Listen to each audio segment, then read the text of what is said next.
তো শুভ সকাল আমার ফেসবুক বন্ধুরা, আশা করি তোমরা ভালো আছো, তোমাদের দিনটাও খুব ভালো কাটুক বন্ধুরা।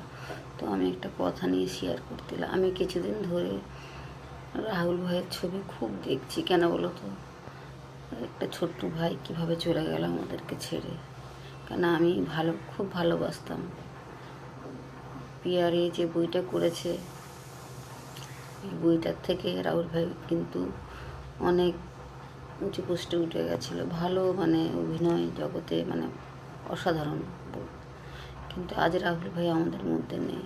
কত কবিতা লিখেছে, কত থিয়েটার অনেক কিছু করেছে, তার মধ্যে রাহুল ভাই কিন্তু আমাদের মধ্যে নেই। আমি রোজই রাহুল ভাইয়ের খবর দেখি, রোজই ফটো দেখি। তারপরে হচ্ছে গিয়ে তোমার এই যে প্ল্যান চ্যাট যে করে ওটাও দেখি। আমার খুব খারাপ লাগে রাহুল ভাই, রাহুল ভাইকে সত্যি আমি খুব ভালোবাসি, ছোটো ভাইয়ের মতো। তা বলছি বন্ধুরা, আজকে বলছি এই ঘর বাড়ি কিছু আমার না বন্ধুরা।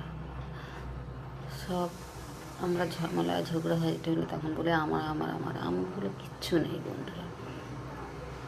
যে এখন আমরা সবাইকে একদিন ছেড়ে চলে যেতে হবে, তাই বলি না আমার আমার আমার বলে কিছু নেই বন্ধুরা, সব সরকারি খামার। তো বন্ধুরা, আমি সত্যি বলছি রাহুল ভাইয়ের এটা নিয়ে আমি কোনো ভাবতে পারছি না। যেই সামনে ছবি আসে আমার বুক কেঁপে ওঠে।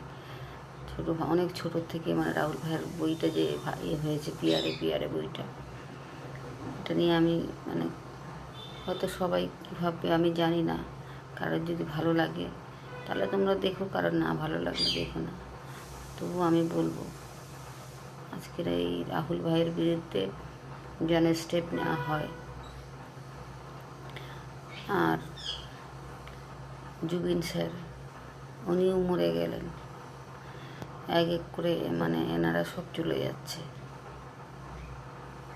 তো বলে না, জুবিন স্যার যে গানটা গিয়েছে, এইসব গানগুলো খুব কষ্টের গান। তাই বন্ধুরা, যদি ভালো লাগে লাইক কমেন্ট একটা শেয়ার করে দিও বন্ধুরা। আর টাটা বন্ধুরা।